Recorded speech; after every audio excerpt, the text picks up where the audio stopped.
Okay, everybody, welcome to another episode of Sasquatchers. As always, I am joined by John, and today's episode is super cool, super special.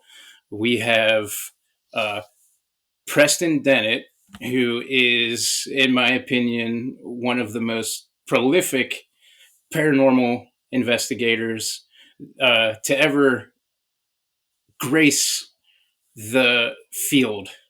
I have heard him speak many times. He's appeared on Art Bell three times, I believe. He has written somewhere around 30 books, over 100 articles about UFOs, paranormal, and we are lucky enough to have him with us today. So, without further ado, Preston, how are you doing? I'm doing well. Hope you are too. Yeah, we are doing excellent. Thank you again. We spoke before we started to record. I just wanted to reiterate uh, on the show how grateful we are to have you, and how honestly for the last 2 weeks excited I've been to have this conversation. He has been. I can verify. That's You awesome. Yeah, I love it.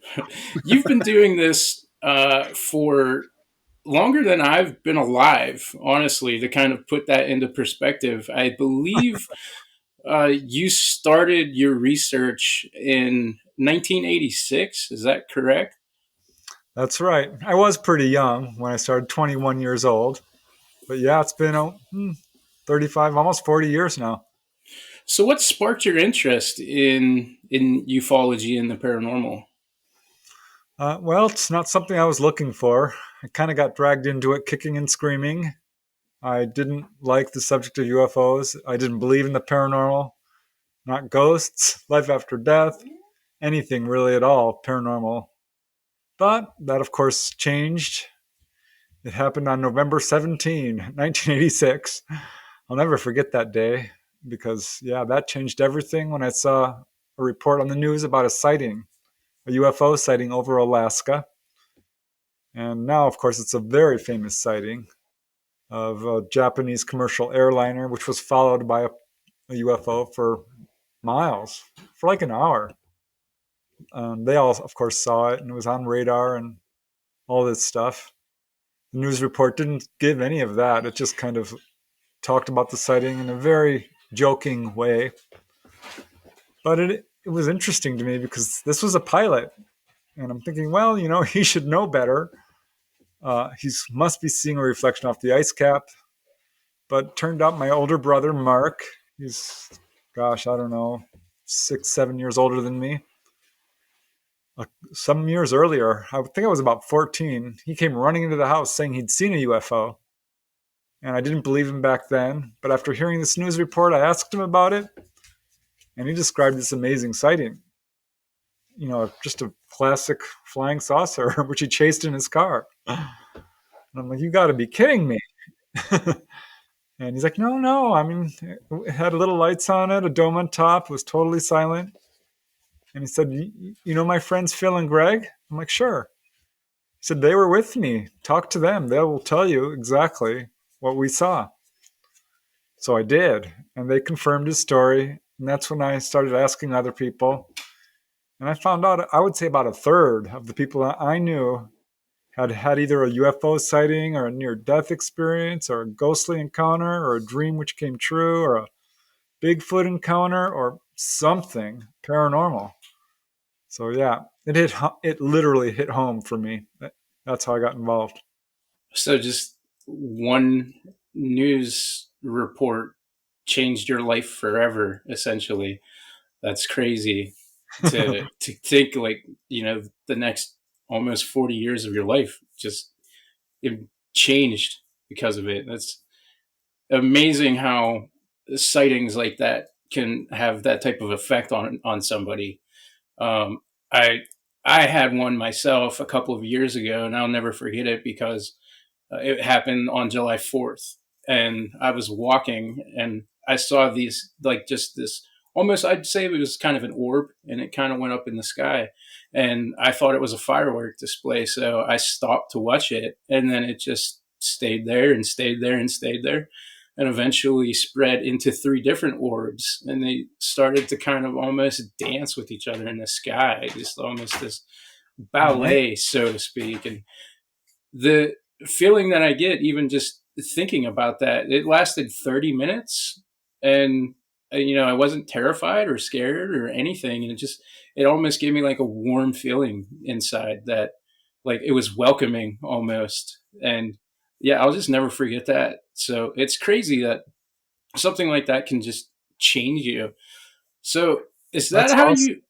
you is that how you got into MUFON, or did that come later? That came a little bit later, but I just need to back up and comment on that sighting of yours. That's amazing. I did a study of people who saw sightings on the 4th of July because it turns out that is the most common day in the entire year to see UFOs. Oh wow. Yeah, Okay. and I thought it was fireworks, but I looked into it and it's not.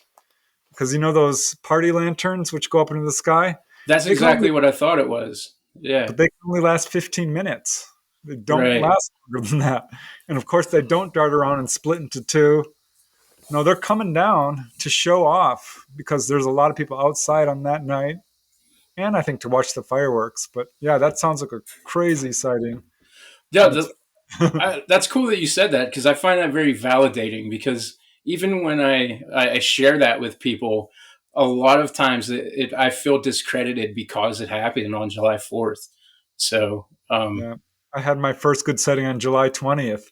And my first thought was it was a firework because it was a little orb too. But yeah, I got involved in MUFON probably 88, about a year into it, because it wasn't good news finding out UFOs were real. Not for me. It was upsetting because this wasn't taught in schools. This was being joked about and ridiculed, and nobody believed in it. And it was, yeah, upsetting. I felt scandalized almost because people I loved and trusted were keeping secrets from me. That's kind of how I felt. And I had to buy all the books I could find because I'm like, I'm going to disprove these guys. They've got to be wrong. This can't be real.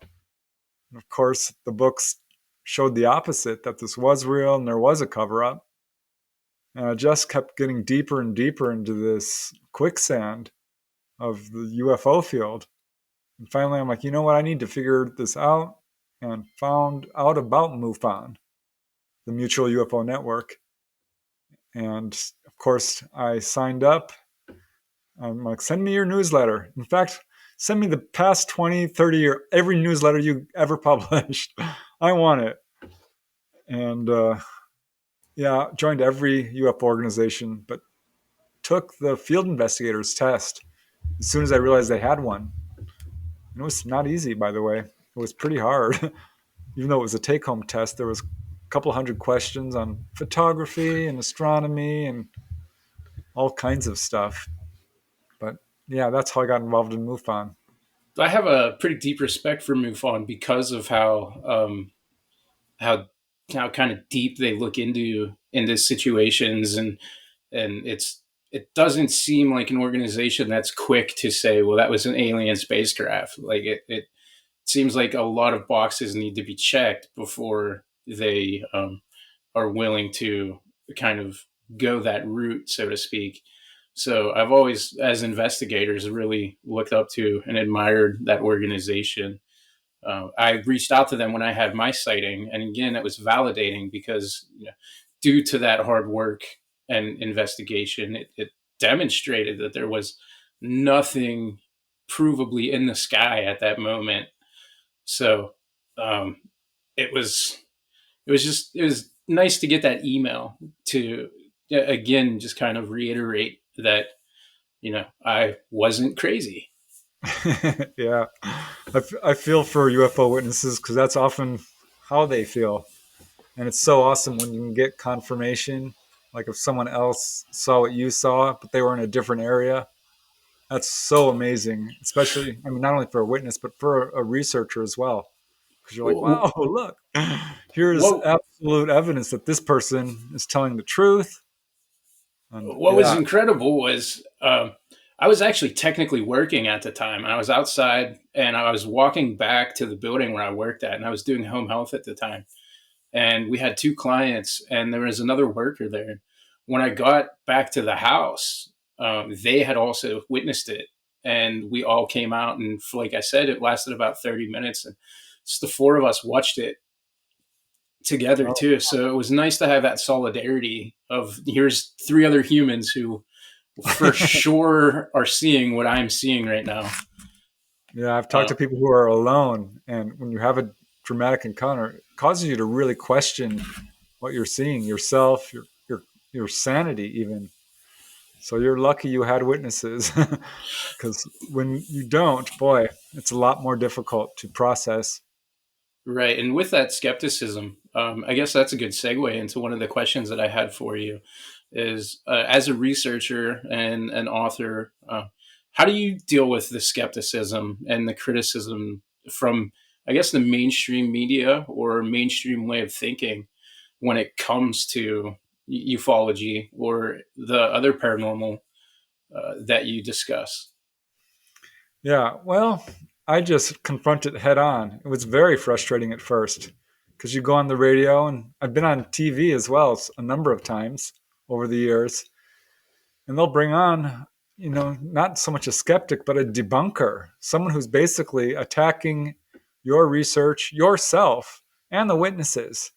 I'm trying to think of another field of research that does that. It's totally unfair. I mean, it's ridiculous. I don't like it. It's very frustrating. And I don't really care what people think because I've certainly cleared a room at a party talking about UFOs.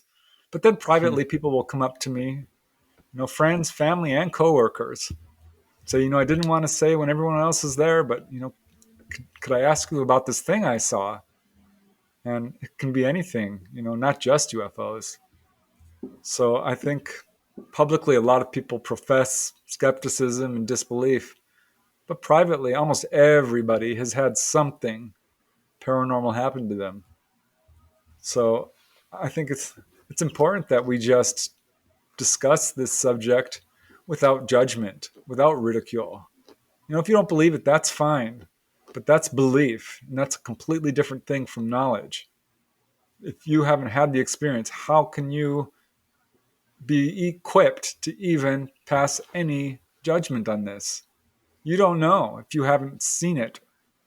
So I, yeah, it's a real problem in this field. I mean, it really is. Yeah, So it's almost like the scientific method just it isn't allowed to happen in paranormal research at all. Even with the internet the way it is now, and guys like Mick West who are out there, who almost it seems like their entire existence is built upon hindering the research that you do. when I'm talking to a skeptic, my challenge to them is to take a look at the evidence. How can you say that you don't believe in this if you haven't even read a single book? If you haven't talked to any witnesses? Because that's what I found. And that was certainly true for me. I refused to read a UFO book because I had already made up my mind. So that's what my challenge to anyone who's skeptic, particularly ask people you love and trust, people you know are not going to lie to you. And I think you'll get a real surprise when you find out that, your spouse or your parents or a best friend is having some kind of encounter and didn't tell you because you're kind of being pigheaded about it. Right. Yeah. Um, you mentioned a couple of minutes ago about cover up, and certainly that's something that you've talked about historically speaking. I was wondering if we could get into that just a little bit, but then also kind of lead into where we're at now in 2023 with, just a couple of months ago, we have hearings in front of Congress finally about ufology and it's what's on in Peru right now in front of the Mexican Congress. Are we witnessing the end of a cover up, or is the slow drip actually happening, so to speak, as far as disclosure goes? Or, I've also seen some people say that, the things that we are witnessing are almost, tools to blind us from what's really going on. And I was wondering if I can get your take on that. Yeah, I'm going to go with that theory. It's the slow drip propaganda tools to blind us theory. Okay. And I hate to, you know, say it, but I think that's what is exactly happening. Because frankly, the cover up is real. It's demonstrable, it's easily provable. For decades, our governments have been lying on this subject. And we know this. They've been spending our tax dollars, a lot of time, money, and energy to label all witnesses as idiots, basically. Any UFO sighting is a hoax, a hallucination, or a misperception. There's nothing to it. And recently, it's reached a point where that's just no longer credible. You can't do that anymore because the evidence is out there in the public arena. And so I think that's why they said, okay, we think there might be something to it, but we don't know what it is. I don't think that's true for a second. I think they know exactly what it is. I think they've got the Roswell UFO crash and the bodies and 100 other UFO crash retrievals. I think they've got all the evidence they need to know exactly what this is. And they're not being truthful or transparent. So we're bringing these whistleblowers in front of Congress, and they're talking about, their experiences with UFOs, which are largely sightings. I mean, even David Grush didn't have any actual experience. He's talking about what other people told him or photographs he might have seen. And they're not bringing on anyone who's seen an ET or any case involving landing traces or anyone who claims to have been on board a craft. That's not disclosure. This feels like propaganda to me. Disclosure would be show us the craft, show us the bodies. We know you have them. And they're not doing that. So they've lied. They're still lying. And one more thing. I mean, like recently, 3 years ago, I think it was, there was the first congressional hearings in like 30 years. And there was the two heads of defense, Ronald Moultrie and Mr. Daley. And they were asked a bunch of questions about UFOs. And one was, have we ever shot at them? And they both quickly said no. And I wanted to throw something at the TV because yes, we have. We sure have, and I can prove it. Anyone can prove it because we got the Freedom of Information documents from our own government proving this. We've shot at them many times. They were asked about the Malmstrom incident, which, if you don't know about that, it occurred in March of 1967, where UFOs came down over Malmstrom Air Force Base and shut down our nuclear missiles. And they said, we have no reporting on that. I had to laugh at that one too, because that could not possibly be true. If you're the head of the Defense Department, you know everything that goes on at any missile base, particularly if it's nuclear. So this is just another example of why I am done with these guys. They're not going to tell the truth ever, I don't think. Not voluntarily. They're not now. So I don't know. I'm skeptical. No, okay. Those are really good points. Stuff that I might have even allowed myself to ignore when it was happening, because I remember just almost being giddy with excitement when they finally were airing that hearing a couple of months ago. But you just kind of put everything into perspective there. You're absolutely right. It's not all bad news, though. I mean, the Congress people did say their UFOs are real. I thought, okay, well, that's something. They said, some of us have seen them. I thought, wow, okay. Then he said, but I'm not going to name names. And then I got angry. I'm like, well, why not? Name names. Who saw it? What did they see? You want to be truthful or transparent, you have to start somewhere. But they said there is a cover up, and the Pentagon's not cooperating. I'm like, wow, that went a little farther than I thought you would go. So, and it's bringing a lot of people into this subject. So there's good things happening. It is absolutely a new era because there's been no movement whatsoever at all in official circles for decades.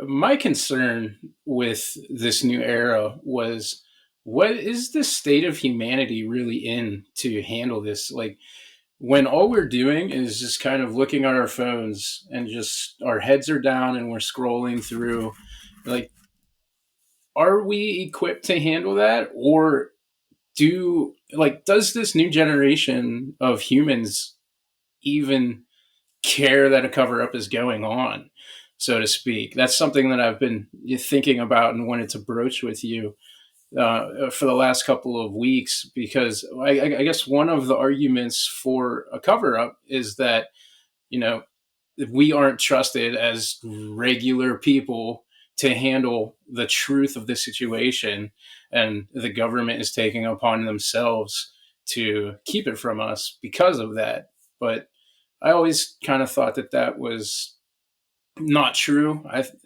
Obviously, individuals like yourself, and then people like us who read the books and follow along. I always thought that we could handle that pretty easily, but now we have this new generation of kids who are just scrolling through their phones 24/7 and on TikTok. Uh, Yeah. can they handle that? Like, if faced with it? Yeah, well, I think so. I mean, if our government is handling it, what makes them so special? They're handling it and they're not panicking. Well, maybe they are. I don't know. But I feel like, if the younger generation, and I've talked to a lot of people who are quite young, I've certainly interviewed kids as well. And if you talk to people, they all believe in UFOs. Anyone under the age of 20 or 30 pretty much knows they're real, has heard about them. Everyone on Earth knows what a UFO is. I think we're now at a point where we absolutely can't accept it. Not to say that there aren't some people who are going to have a hard time, because there are skeptics, and there are people who are dug into skepticism, and people who might be super religious and just don't have a space for it in their worldview might have a little bit of a hard time with it. But, we all have to adjust our belief system every now and then when new knowledge comes along. That's the history of humanity. And I think we'll be just fine. We've handled the nuclear threat for how many years now? 50, 100? We've dealt with all kinds of plagues and, this sort of thing, and wars. And this is just another little thing. But I agree, people are kind of wrapped up in events that are perhaps, I don't even know how to put it, but everyone's talking about celebrities and politics and sports and things that aren't going to have the huge impact that I think open official contact with extraterrestrials would. That would change everything. Yeah, that's going to shake some people up, and I think it's probably inevitable at some point, because you can't hide the sky. Sooner or later, disclosure is going to happen. And if this is a real phenomenon, and I think it is, sooner or later, the ETs are going to show up in a way that's absolutely undeniable. And an example would be the Phoenix Lights, which occurred in 1997, I think it was. That, if that were to happen today, everyone with their cell phones would turn it up and film, and game over. We're done. It's real, and you cannot go back. So we're almost there. You mentioned that you've spoken with young people, and you have a series of books. I believe there's two, but if I'm wrong, please correct me, about UFO contact at schoolyards, playgrounds, and I thought that was incredibly interesting, because outside of that really uh, big playground UFO contact that happened, I believe, in Africa a few years ago, I've just never heard much about this. And I talked to John about it before you came on, and he hasn't either. And I was curious if what your thoughts are, that why is the mainstream media ignoring this specifically, since there does seem to be quite a lot of those sightings actually occurring? Yeah.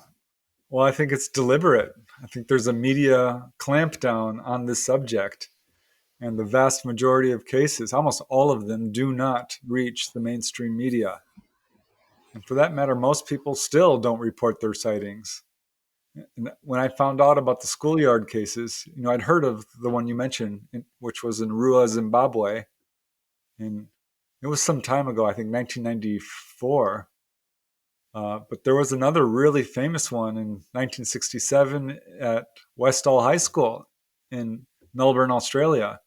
It's their most famous and widely viewed sighting in that country. And there's another really famous one in Florida, actually, Opelika, Florida, at Crestview Elementary School. I started thinking, well, gosh, there's a lot of these. And most of them never got past the local paper and really didn't even get into UFO books because it slid under my radar. It knocked me over when I found out that there was over 100 of these cases. And that's why I put together a book on that. And I'm going to have to put together another one because I got 100 more. I'm not kidding. This is absolutely a thing. I think our governments know about it for sure. And we know they've tried to cover it up. They actively threatened students at Westall High School and said, you are not to talk about this. And other schools as well. It's so interesting because looking at all those cases, I did a statistical study with 100 cases. That's a lot to work from. And I found that half were elementary schools where, really young kids who had never heard of a UFO and really didn't have any fear at all. These weren't scary for them. And they're very low level sightings, long lasting. And in 1/3 of the cases, these craft actually land right next to the school, right next to the playground. ETs come out. I don't know why this isn't front page news. It absolutely should be. There's photographic evidence, there's landing trace evidence, animal effects. I mean, there's physical evidence of all different kinds of these incidents. It should be front page news. I'm just thinking that the cover up has been very effective in making people have been essentially brainwashed. That's why, and the media is cooperating along with it. It's owned by these, all. We're dealing with a real problem here in terms of how the suppression of knowledge. It's not just in the UFO field, but this is a very important subject to what I would call the secret government, or the cabal, or the 1%, or the military-industrial complex.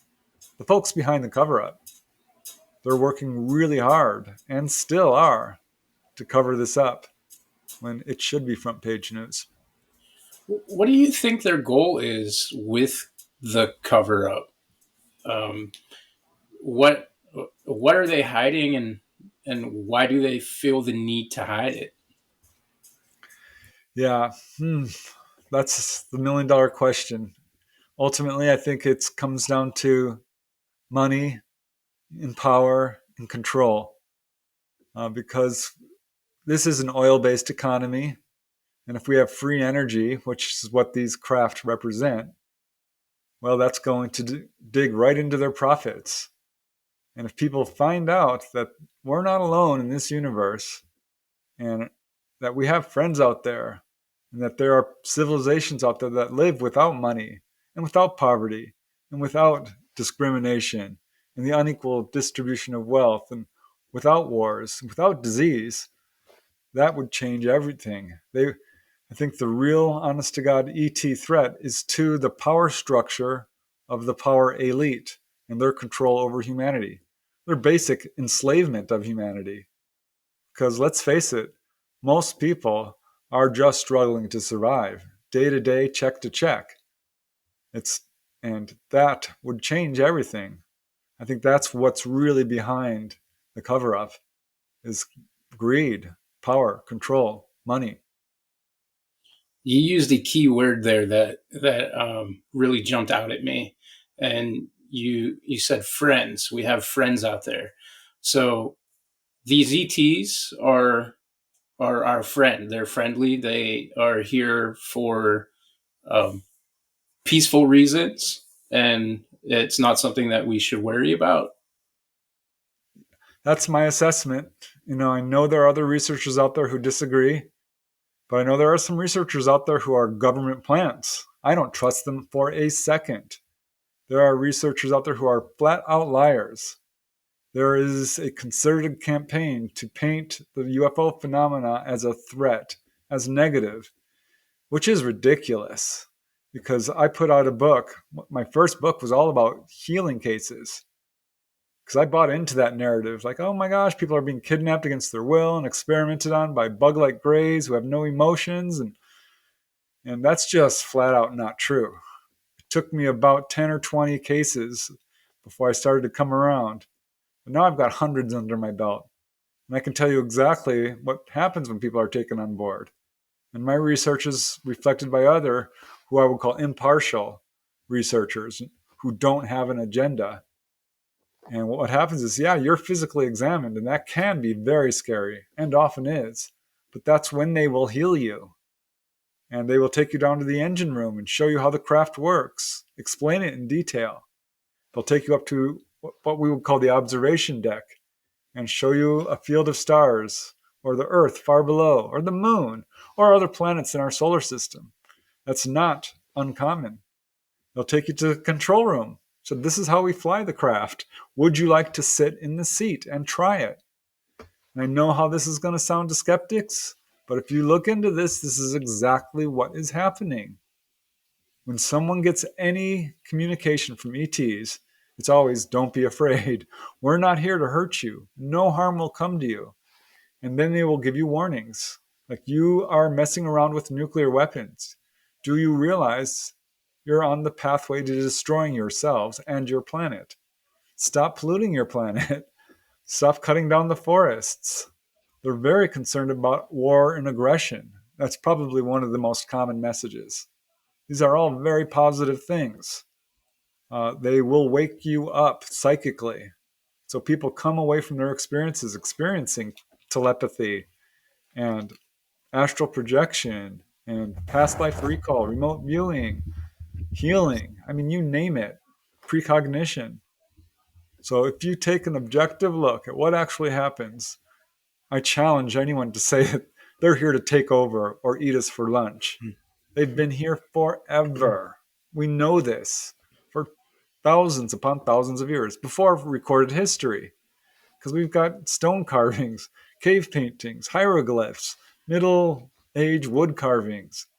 The Romans knew about them. They called them flying shields. We know that they've been around forever. They're not here to take over. That's ridiculous. There are some people who are putting forth that narrative, and it's not supported by the first-hand cases. So I think if they were going to take over, they could have done it, right? Yeah, exactly. So I guess, one of the things that I can think of off the top of my head, like if I'm sitting here and I'm thinking, they've been here this long and they haven't destroyed us, but what is your opinion on, if they have this message for us, why have they not just come down and said, stop doing this, in that same vein? Like in the middle of the Super Bowl when people are actually going to watch. Yeah, that would be amazing, wouldn't it? There was one in Italy during a soccer match. Some 20,000 people saw it. And, the schoolyards, of course, there's these big waves of sightings over city centers every 10 or 20 years or so. So they're basically announcing their presence. But no, they're not coming down, taking over, because I think, well, this is what they've told contactees who have asked them that exact question. They said, no, we're not doing that. It's up to you to solve your own problems. We can only intervene to a certain degree. We can help those who are helping others, but it's up to you. I just looked into a case recently about this guy who was came upon a UFO in the forest in Austria. He was super excited and he started complaining to them about the state of the world. This was during the late 40s, I believe, or 50s. And a lot of totalitarianism going on in Europe. And he was complaining about that and said, why don't you just come down? And they said, no, that's your job. You have to make an effort to improve your society. And I think this is something every parent knows. You can't tie your kids' shoes until they're an adult and then send them out in the world, because they will immediately be completely lost. It's, they've said it over and over again. They've even used the word karma in first-hand contact cases. This is up to you to solve your own problems. They've said it every way they can. They'll warn you. They'll intervene to a certain degree, healing people. I've got like 20, 30, 40 cases now where people have been rescued from perhaps car accidents or falls or being lost in the snow or all kinds of really hairy situations. They have helped people out. But no, it's up to us. We have to start electing leaders who have our best interests in mind. That's a good place to start, I think. Well, we can't elect them because they're up in space. Come down so we can vote for you. I'm ready. I mean, if they want to land, I would rather worship our alien overlords than these guys who are running our countries. Yeah, the old guys with the oil money that are doing the ones to suppress it. Because people will talk about, how can you say that they're friendly? I'm like, look at humans. You're telling me humans are friendly? We've been exterminating each other for as long as we've been able to. We're the ones who kill, murder, steal, lie, cheat, do horrible, horrible things to each other. And we're kind of imposing our own cultural values on ETs sometimes because that's how we treat each other. They do not treat people that way.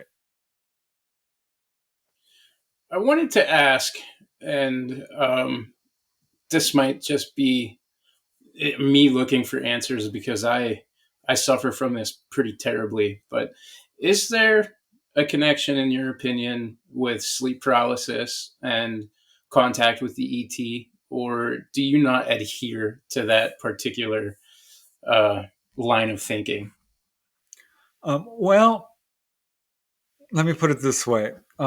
People who have contact will experience often a temporary paralysis when the ETs are coming into the room and pulling them on board. Sleep paralysis is something completely different. This is when your brain secretes a chemical, so basically you don't act out your dreams. And this can happen. I mean, I've had it many, many times because I've practiced astral projection, trying to go out of body and lucid dreaming. I would be remiss if I let you leave here today without getting into that. As soon as we're able to segue into that, I have been dying to get into that with you. Well, it's connected to that for sure, because that is basically something you will experience if you're on the verge of being able to do that. And most people will experience that at some point. They're like thrashing around and they're suddenly jerk when they're sleeping, when they broke free of sleep paralysis. And it can be very scary because sleep paralysis is essentially waking up during a dream, and you can sense figures moving around you and hear sounds, and it can be really scary, and emotions are magnified. So if you start to feel fear, it's almost a biofeedback loop, and it comes back at you like terror.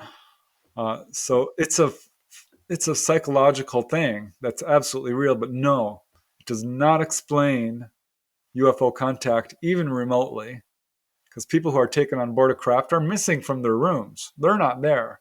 They're taken together into a craft. Their bodies are affected, they're healed, or given an implant. There's landing traces on the ground outside. The neighbors are seeing the craft hovering over their house. I just need to underline this, that sleep paralysis does not explain onboard UFO experiences. Because there are books out there by so-called scientists who say, oh, this is how you explain it. No, it's not true. I've experienced sleep paralysis, and that is absolutely a completely different thing. Though, yeah, some people will experience paralysis when they're being pulled on board because we have a very strong fear reaction to anything that's different. We're trained to fear. And so the ETs have to take precautions because a person will lash out and punch them in the face. got 20 or 30 cases of that, of people just absolutely losing their minds when ETs come into the room. And you fight them all the way. Even like you would fight a doctor or a nurse. Talk to any nurse or doctor and they'll tell you patients can be horrible to them, cursing and spitting and very combative. So that's what the ETs are dealing with, people who are absolutely panicking.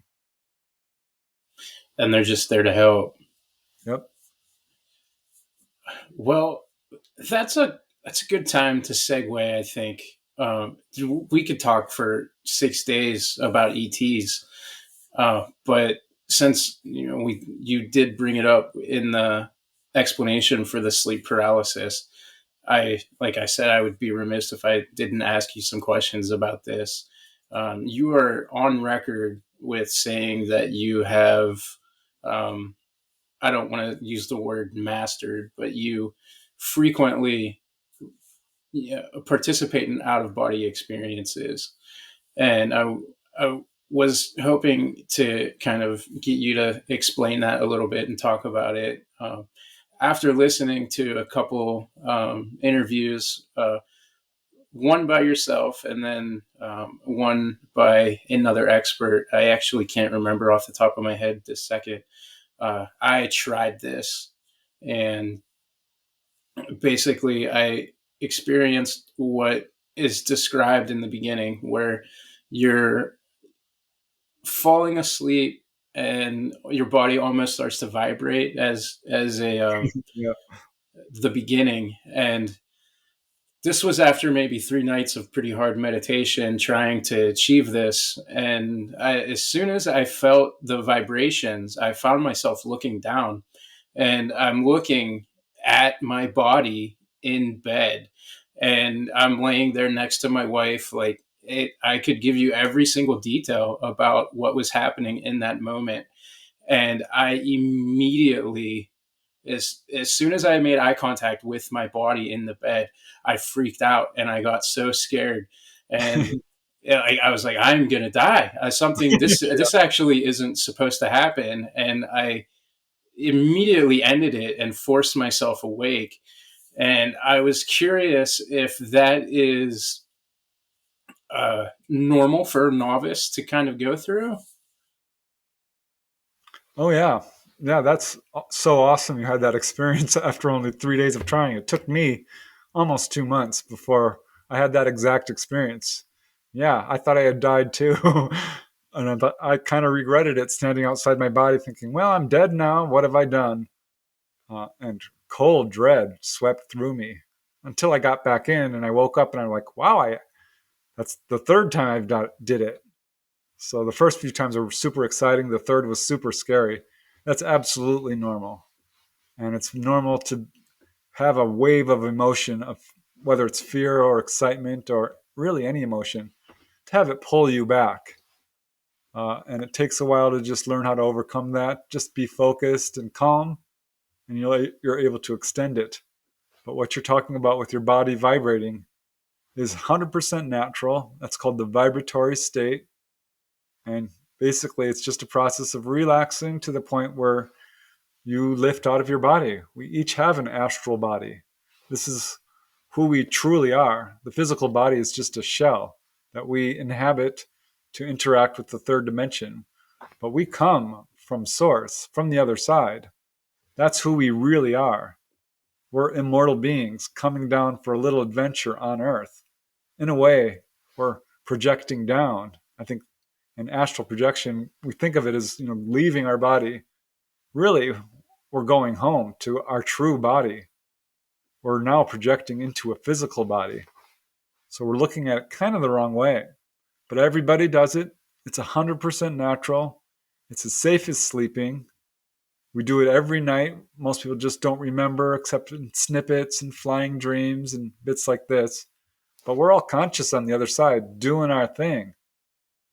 It's just a matter of learning how to remember it, really, and becoming conscious while you're doing it in a way that you can connect it to your third dimensional consciousness.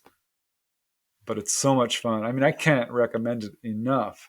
I started doing it After my mom died in 1984, tragically at a pretty young age, 49, I was 19, and it was devastating, of course, because I thought she was gone forever.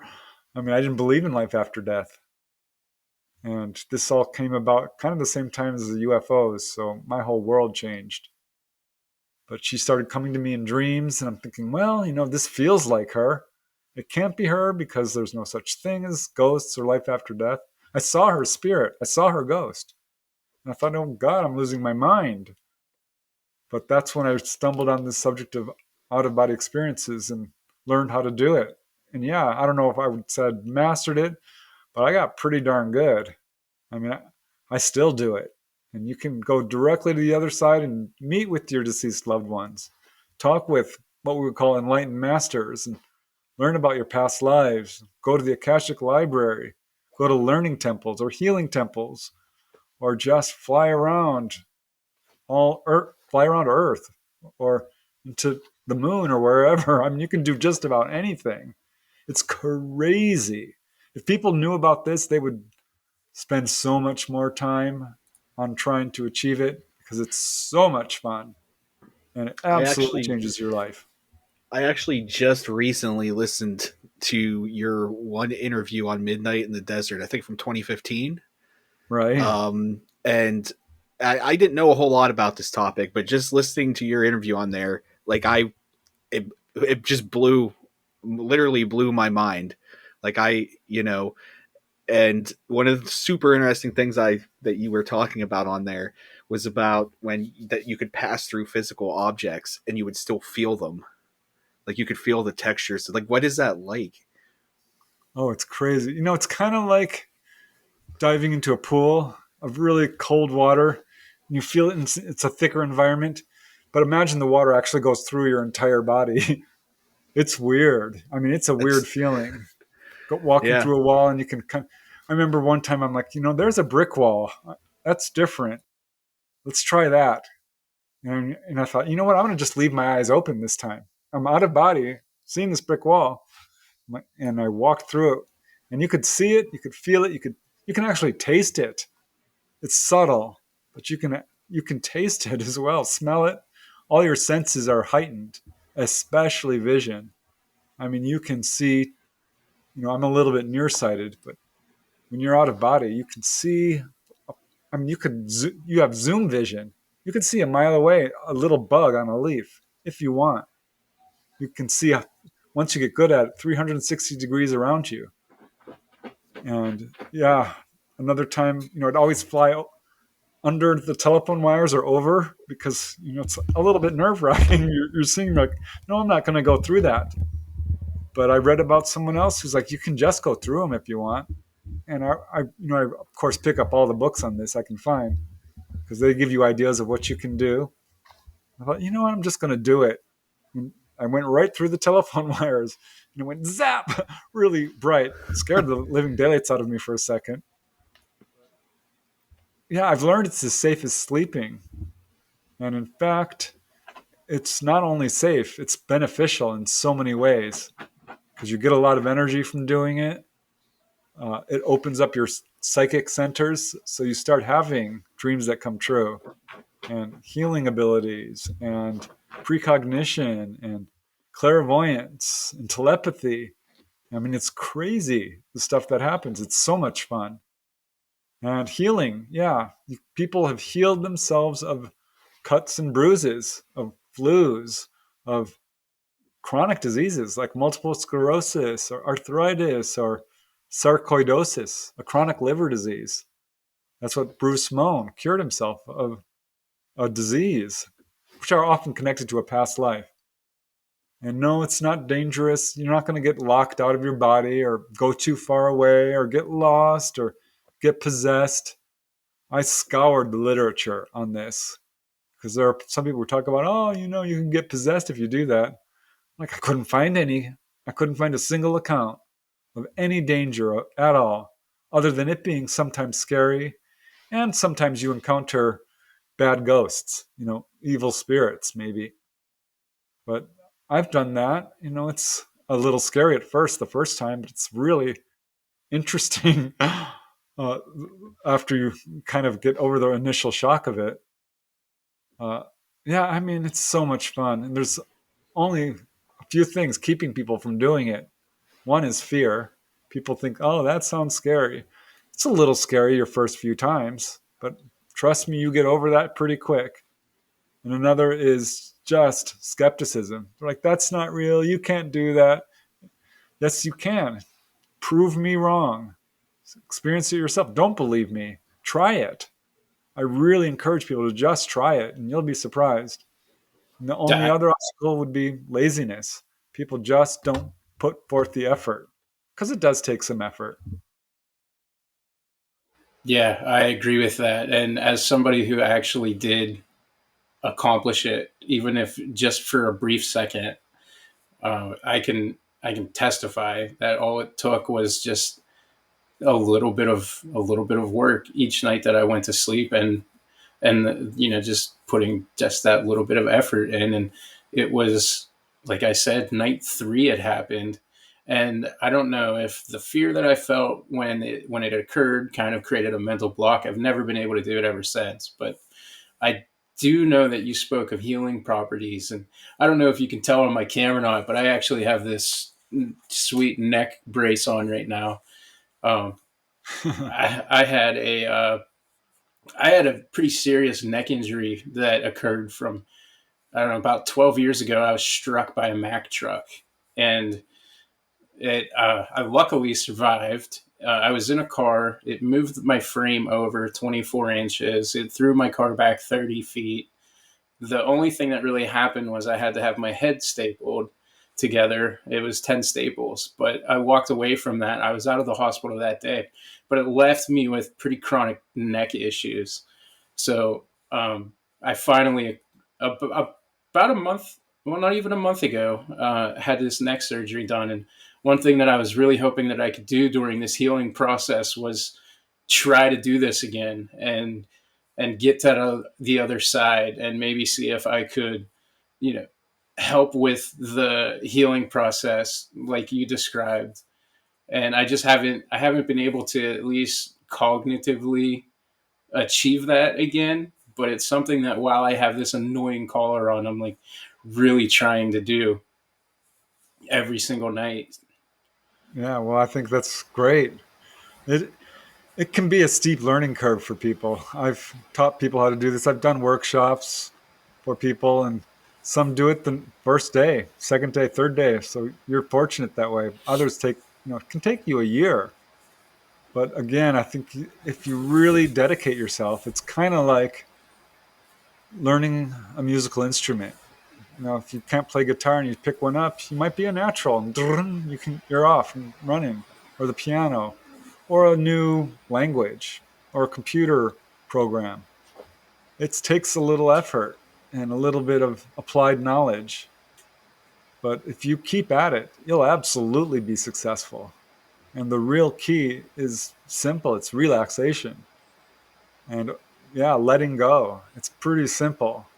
It's just, I've outlined it sort of a 3-4 step process. First, you physically relax, then you mentally relax, and then you do visualizations and affirmations. And if you do this, you know, with a discipline, you'll absolutely be successful. And also trying to really remember what's going on at night. So when you wake up in the morning, because you're doing it every night, uh, and that is amazing to me because why aren't we remembering it? Because we've compartmentalized our consciousness to a degree that when you get out of bed, you can have a series of dreams, and the second you move, they're erased. So you have to just kind of lie there in bed, don't move, and try to remember what the heck you were doing. Where were you? Who were you with? And what were you doing? Do that each morning, and it starts to come back to you. And here's another real trick. Throughout the day, ask yourself if you're out of body right now, and which sounds stupid and kind of ridiculous, but here's the problem. We're unconscious, or we think we are, 1/3 of the time when we're asleep. We're actually out there living our lives astrally, but it's so real, it never even occurs to us that we might not be awake. So this is called unconscious astral. And when you start having out of body experiences, you meet these people, most of people on Earth, and they're not aware.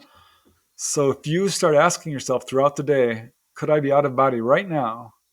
And then test reality by taking a pen and throwing it up into the air to see if it floats, or sticking your finger and trying to stick it through your desk or your chair, or light socket. anything that will kind of test reality. Because what will happen is you will do that when you're out of body, and you'll be thinking you're at work or something, like looking at the clock, like when is, I'd like to get out of work, and you grab your pencil and you throw it up in the air, and it floats right in front of you. And boy, the shock you will have when you see that floating pen or whatever, or stick your finger through the wall. You'll find out that you are out of body, and the whole environment will fade away, and you realize you're floating above your bed, or perhaps already on the other side, or in your backyard, or at a friend's house, or all over the place. That's reality testing, and that's a really good method. But gosh, the experiences you can have. When my mom died, I was so devastated for a couple of years until I finally saw her. And that reunion is just, as amazing as you would think it would be. And also, when you go out of body, that's the superior body. It's stronger, it's faster, it's smarter. It can teleport, it can do telekinesis, it can fly, levitate. You can do all these things, and you age regress. So the first thing that happens to me when I pop out of body is all my hair comes whoosh. And I really used to have really nice hair, and all my wrinkles go away.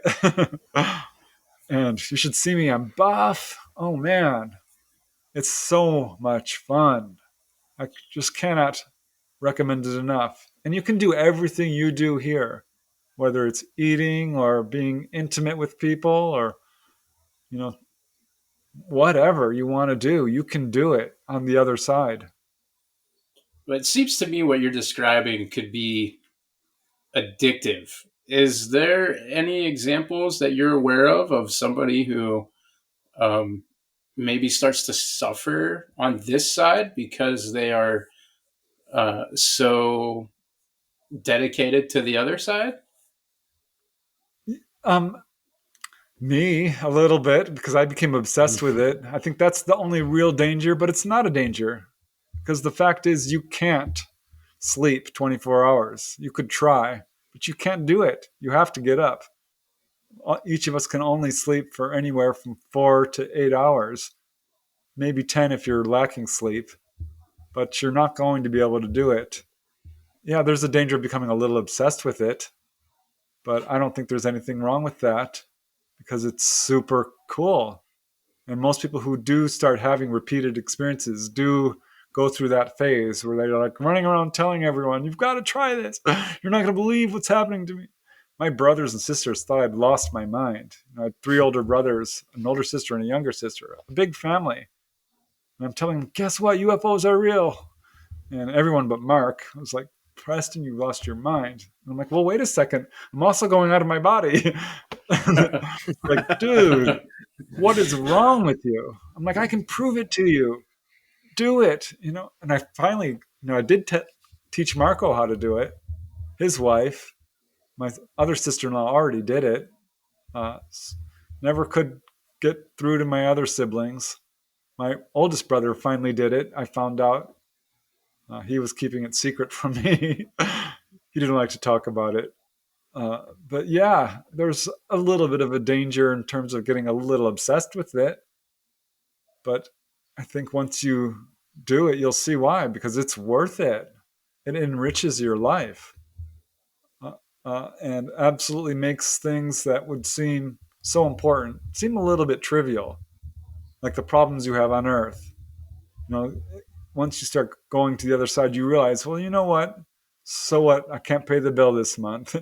You know what? I'm dealing with this is all broken down and everything. You're having a real hard time because this is a tough place to live. Let's face it. We've got problems on every arena, whether it's financial or emotional or mental or relationship problems. And, all the problems we face kind of, you get a new perspective on it.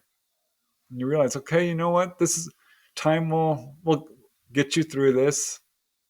And I think the best thing is you overcome that fear of death, which is so all encompassing and paralyzing and absolutely rules our behavior. People don't realize it, but everything you do is kind of just to not get killed. You're constantly, when you drive, the things you eat, how you exercise, everything you do is ruled by that fear of death. And you overcome that. And you don't have any rush to die or anything. I don't want to give the wrong impression. But it's freeing. It's absolutely freeing doing this. And I came to look at, I'd go to bed at night, and I still do. I'm kind of look at your bed a little differently. It's like a doorway. Like, I can't wait. What's going to happen tonight? It's always a new adventure. In the beginning, you want to just explore the earth. You're going to go to your friend's house and see if they'll see you or something. But at some point, you're just, you know what? It's the other side where all the fun is, because the colors there and the things you can do and the people. I just recently, 2 or 3 nights ago, went out of body, and half my family, my direct family, is now passed on. My mom, my dad, 2 brothers, and nephew. I've got a lot of other people on the other side. They were all there, and they threw a party for me. I couldn't believe it. They were kind of celebrating. I was, getting a little bit down because the world right now is just a mess. And they're like, "No, you're fine. Let's have a party." It was so awesome. It was so cool. Yeah, Do, that's incredible. do people on the other side know what's happening back here on this side, or do you have to tell them? No, they know. Okay. They are probably visiting you every day, as near as I can tell. They're very, very much aware. They can read your minds.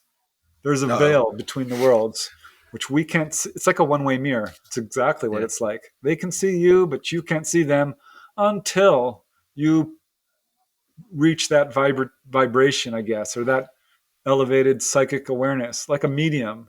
Mediums see ghosts all the time. I haven't gotten to that point, honestly. I sometimes sense spirits. It has happened. I've heard them a few times, uh, but they can absolutely see you, and they know everything that's going on, and sometimes even before it happens. Because they have, it's different on the other side. Time flows a little differently. Hard to describe, but you can see events unfolding, and when you start having a lot of out of body experiences, you'll come back with that, with precognition. And it's so cool when that happens, because it operates throughout the day. You'll see something on TV and you just know what's coming up next. I remember one time I woke up real quick, and because I'd seen this horse drowning, and sure enough, there it was. It was on TV. Or ship sinking. I saw a guy trapped in a chimney. And I'm like, gosh, what's he doing there? And I woke up. He was a criminal who had tried to sneak into someone's house down a chimney. And they had to tear apart the whole roof. And I was just watching it, laughing, because I saw it. I saw this all. If it's anything that interests you personally, you'll probably get some precognition of it. How far in the future can you look into in that regard then, um, as far as that precognition goes? Like, is there a limit as to how far you can see, or if you are even able to look to that certain degree, how much of it do you remember when you come back? Yeah. Well, sometimes it's more of a feeling. Sometimes it's very vivid. And you know the events precisely. Uh, but it can go up to years. I remember one day I just got, once it was 3 days. I was sure the bug was going to come out of my shoe. And I was obsessed with, a spider being in my shoe. And after the third day, this enormous freaking spider crawled out of my shoe. I'm like, well, I knew it. I knew that was going to happen. and things like that. I remember when the pandemic struck. It was about a month before. I was just out of my mind. I'm like, something is going down. I can feel it. I'm really sad. I'm going to go to the store. I'm going to stock up. I did it the week before the shelves went bare. I'm like, wow. Only thing I forgot was toilet paper. I'm like, well, shoot. So it varies. For me, it's usually that day. I will have something, and that day it's, this person had a haircut, or someone gave me this gift, or like Tiger Woods, he had his car accident. I knew it. I knew it because I saw it happen before it actually happened. And a few times you want to warn people, but it's hard to pin it down sometimes. It almost sounds like that this for a lot of people could explain deja vu at like a lower level. Like maybe they're not realizing some of this, that they're seeing this ahead of time. Because I feel like every day of my life is deja vu. Like I just keep reliving things that I've already known about, but Yeah. I've never done astral, the projection.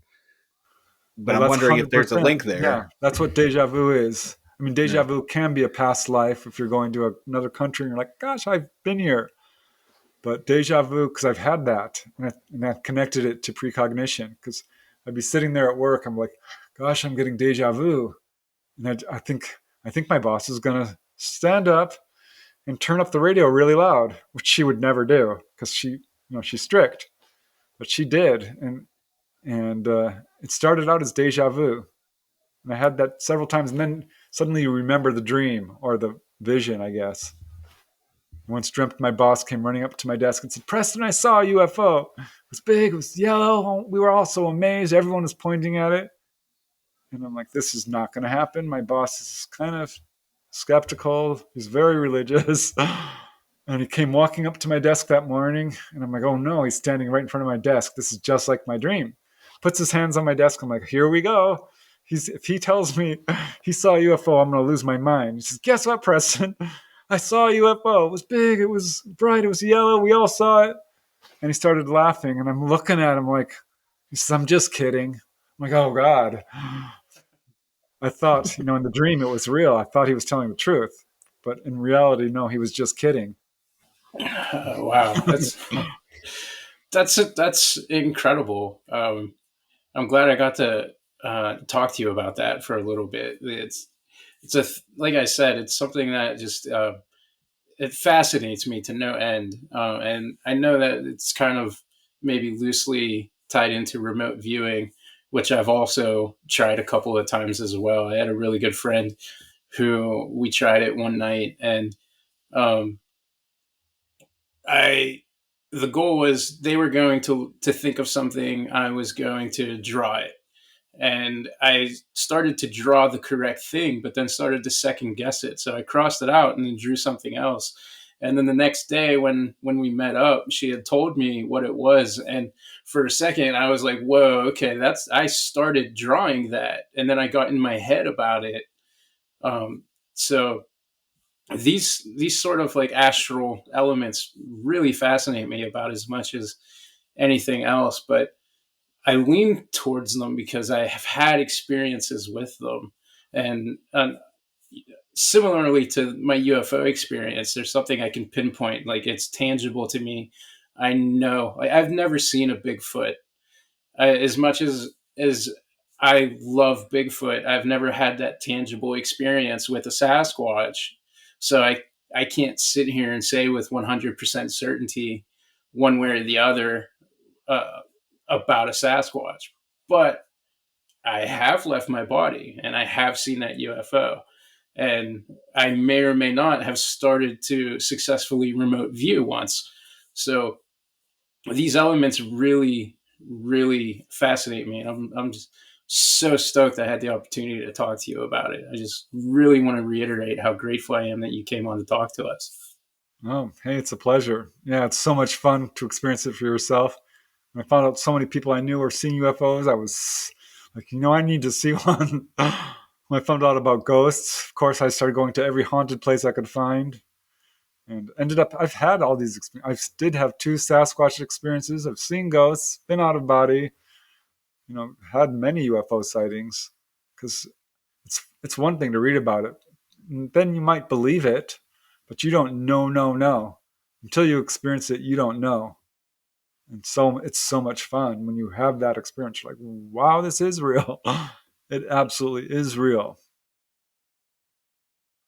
Yeah, 100%. And um, I'm gonna have to have you back on if you would like to. I would really like to hear more about those Sasquatch experiences and get deeper into UFOs maybe sometime. But we've taken almost I can't believe over an hour of your time. This seems like it's been 10 minutes to me.